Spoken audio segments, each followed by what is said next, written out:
For nearly 3 million years, the story of human survival has been a long, unbroken chain of struggle, adaptation, and astonishing resilience. As members of the genus Homo, our ancestors evolved from fragile beings, little more than intelligent primates, into the builders of civilizations and masters of technology. This 2.8 million year timeline is marked by relentless hardship, brief moments of triumph, and, above all, a daily battle for survival that never truly ceased. Today, it is easy to take a long life for granted.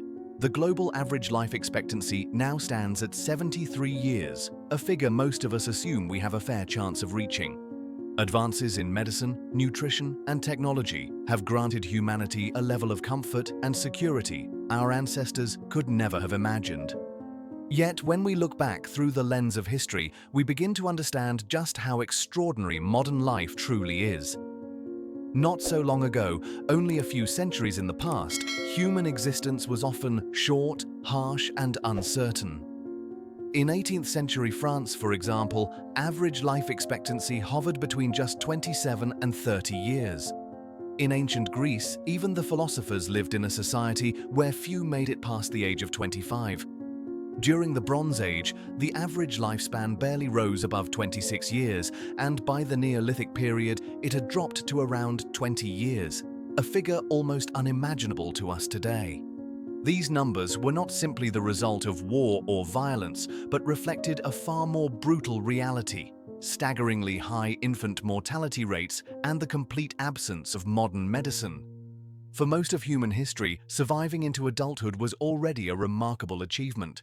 The picture grows even starker when we look further back, beyond the age of written records, deep into the prehistoric world of our distant ancestors. Compared to modern humans, early human species faced an even harsher existence.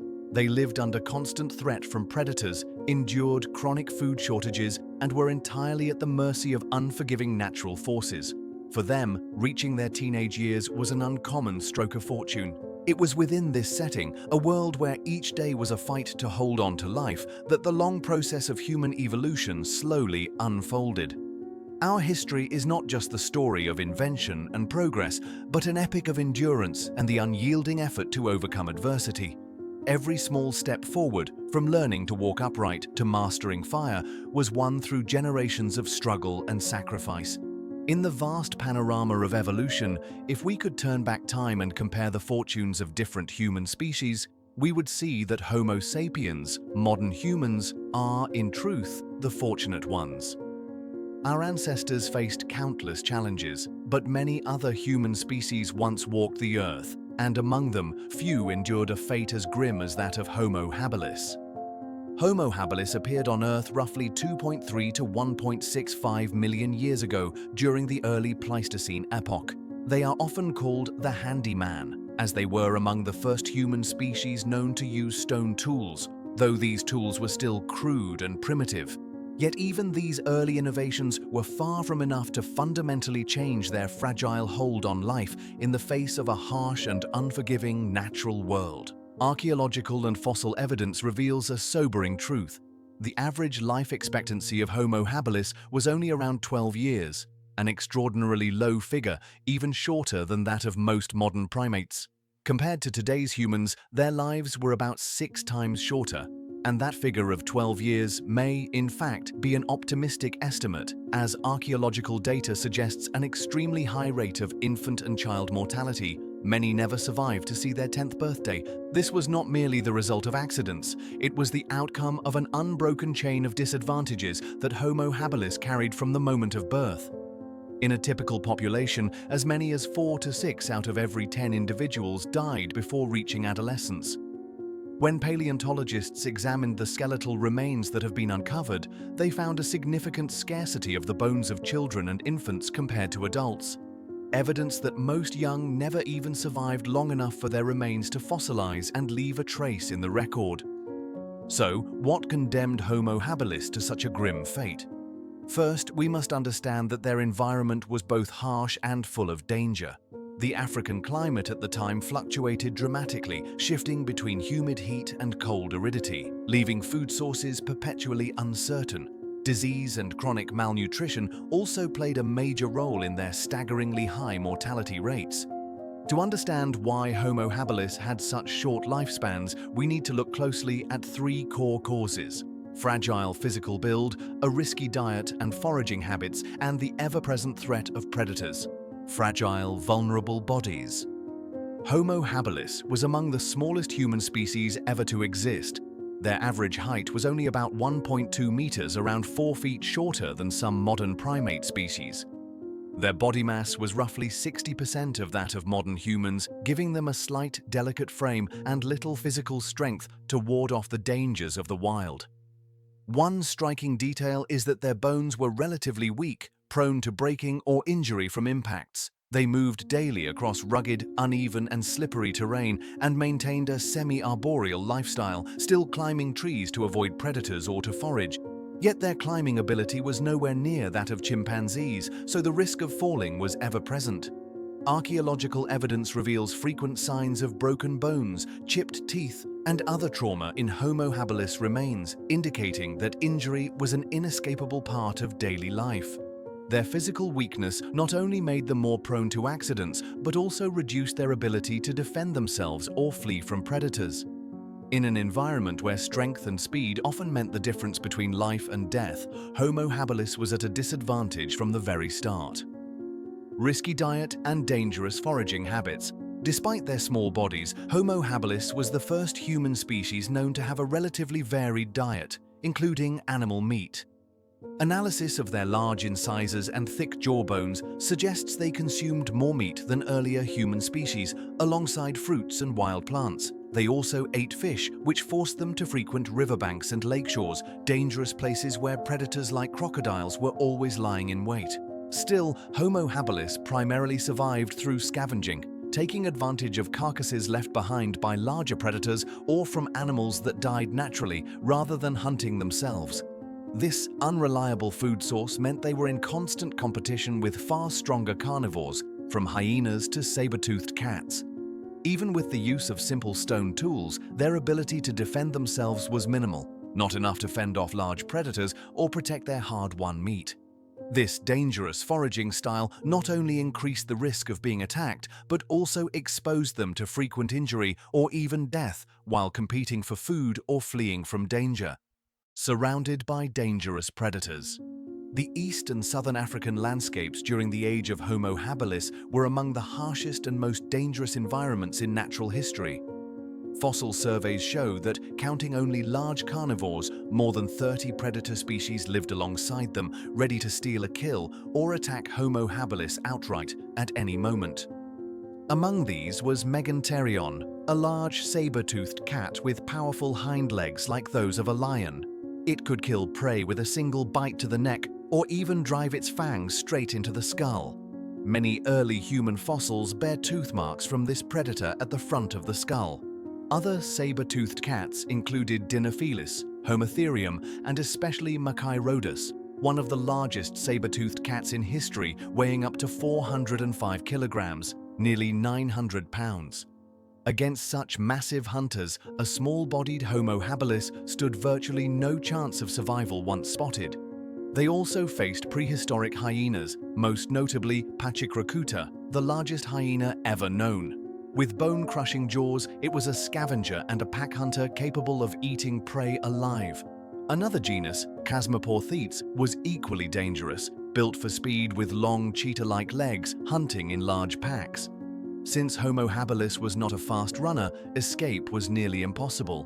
Adding to the dangers, rivers and lakes harbored giant crocodiles such as Crocodilus anthropophagus, literally the man-eating crocodile. This species could grow to 7.5 meters, about 25 feet long, and weigh 1.5 tons, ambushing prey at the water's edge and dragging them under. An even larger species, Crocodilus thorbjarnarssoni, reached lengths of up to 8 meters, with an enormous skull and a devastating bite force. Beyond these direct predators, venomous snakes likely posed another danger.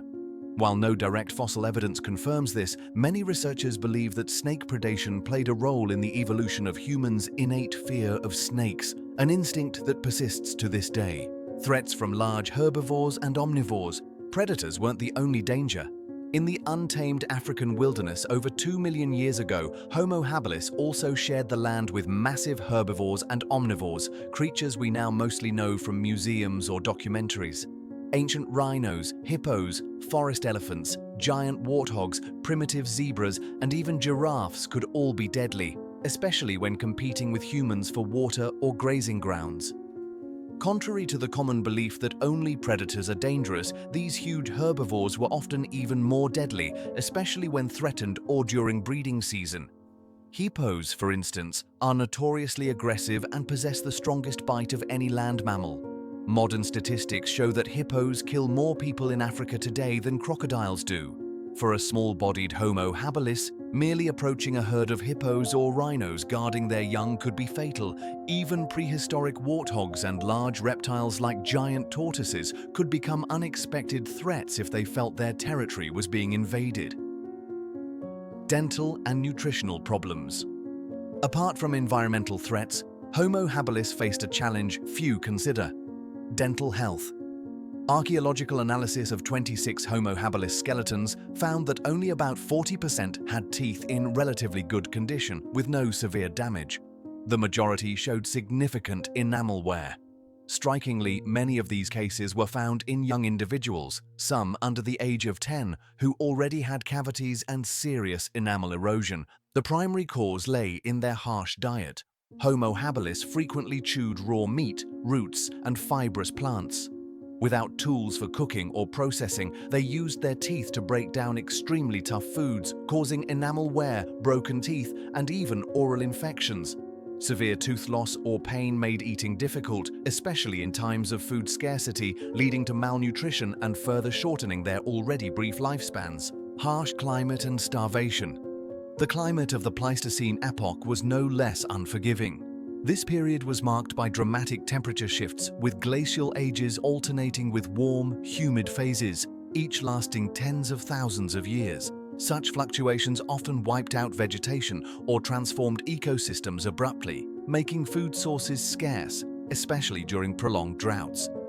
As a result, Homo habilis increasingly relied on scavenging, which exposed them to even greater risks by forcing them into direct competition with larger predators. In the leanest years, the threat of starvation or becoming someone else's meal was constant. Survival wasn't just a contest against animals. They also had to compete with other human species of the time, including Homo erectus, Homo rudolfensis, and Paranthropus boisei. Some fossil evidence even suggests possible instances of cannibalism when food shortages reached their peak. Disadvantages in intelligence, tools, and social structure.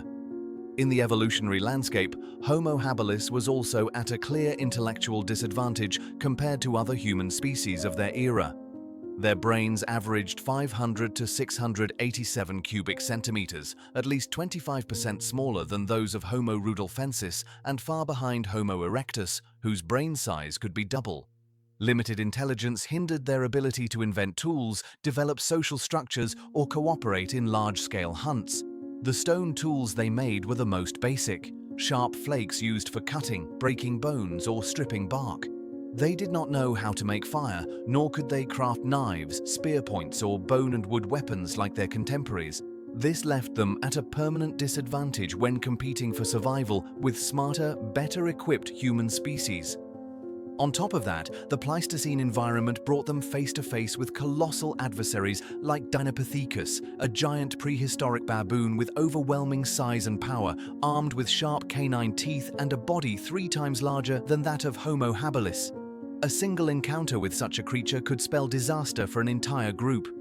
When we look back at the history of Homo habilis, nothing illustrates their grim fate more clearly than the cold, hard numbers of mortality. For this human species, childhood was not a safe or carefree stage of life. On the contrary, it was a period riddled with danger, where every step toward maturity was shadowed by challenges so severe they are almost difficult to believe. Archaeological and anthropological studies show that the most unlucky age for Homo habilis was around 10 years old, a threshold that not everyone could cross. As many as 40% of individuals never reach their 10th birthday, and some scientists believe that when including infant mortality, the figure could climb as high as 60%. In practical terms, this meant that most members of the species never truly experienced adolescence. If we account for those whose remains never fossilized or were erased by scavengers, the average lifespan may have been even lower than the 12 years suggested by fossil evidence. And yet, the fact that Homo habilis managed to exist for over 1 million years remains one of evolution's quiet miracles. They were not completely helpless in the face of danger. They learned to make use of small but critical advantages to prolong their species' survival. One of the most important strategies was living in groups. Evidence suggests that Homo habilis sometimes gathered in communities as large as 85 individuals. This solidarity improved their chances of spotting predators, allowed them to protect their young collectively, share food, and help each other through hardship. Groups of Homo habilis may also have constructed simple shelters from branches and leaves, offering some protection from cold winds and the hostile environment. In addition, while their stone tools were basic, they used them to their fullest potential, granting access to food sources other animals struggled to exploit. With sharp stone flakes, they could crack open the bones of large animals to extract marrow, rich in nutrients and a precious resource during times of scarcity. They also learned to chew hard plant matter, which may have helped them adapt to the constant shifts in climate. Still, these modest advantages were never enough to secure a lasting foothold. Extremely high mortality rates, combined with the rise of stronger, more intelligent, and more adaptable human species such as Homo erectus and Homo sapiens, gradually pushed Homo habilis to the margins of evolution. In the end, they remained only as fossil traces, silent witnesses to an age marked by both suffering and an unyielding will to survive.